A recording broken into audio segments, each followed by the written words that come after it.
We're going to talk about intimacy. So sit down and get comfortable. A lot of people think that they're exceptionally good when it comes to intimacy. The majority is not. So take a couple deep breaths. This may feel a little uncomfortable and or an ego deflator. Intimacy is in the language. It's how you show up to be able to speak to others and to actually listen because communication is back and forth. Very similar to a tennis game. If you and I were playing tennis, I'd want to serve it to you and you'd want to serve it back. In conversation, I'd like to say a few things and then I'd like for you to say a few things back. But there are so many people that want to just keep serving the ball and serving the ball and serving the ball. They're not even paying attention if I'm still in the same room. And then there's the avoiders, the ones that are uncomfortable talking about uncomfortable things. And that's when a relationship can grow. That's when you can actually be seen and heard and witnessed. I know a few couples that don't argue at all because they stay so superficial, but they've got a lot of deep rooted stories underneath there trying to just be nice and everything's okay. And then there's the ones that go down and dirty and ugly in their arguments, in their fights. They go to the bone.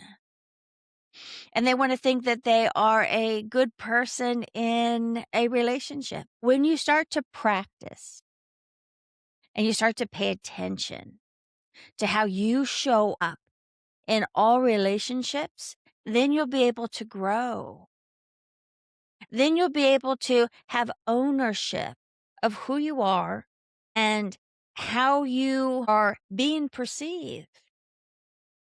Now, I'm one that I just don't raise my voice and I really just don't argue, but I'm very detailed in language and I want to listen. So if I had a partner right now and I thought it was crazy and it didn't make sense at all to me that he was going to do this, just because I think it's crazy doesn't mean he's wrong. I just want to be a little bit more open minded and interested in his point of view. Because remember, in a relationship, I want to be his friend. And then when he comes home and I'm a hot mess or I just did something that was crazy to him, I didn't do it wrong. I just did it outside of his norm. And for him to be able to take a couple deep breaths and notice and look at what I've done and not become daddy or a principal or a teacher, but to kind of smile and think, oh my goodness, she's just full of color today. And then that is when intimacy is safe between two people. So if you really want to be good in intimacy, you're going to learn the art of communication. It's strong and powerful. And I want you to fully show up. But I want you to notice how you are showing up. And are you safe to be around? Are you supportive?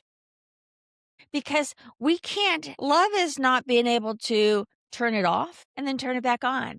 It's like, oh, I totally agree with you. I don't. So I deny you of my love. No, love just stays on. Love just stays. And once you can start to master your own emotional compass, your whole world changes. So I'd like to help you, of course, work on your own emotional compass and get it to be fuller. I'd like for you to understand that how you show up is going to be received back. And if you're a whiner and a complainer and you don't take responsibility, and I just can't tolerate adults showing up with white lies, omitting truth. That flat out is a liar.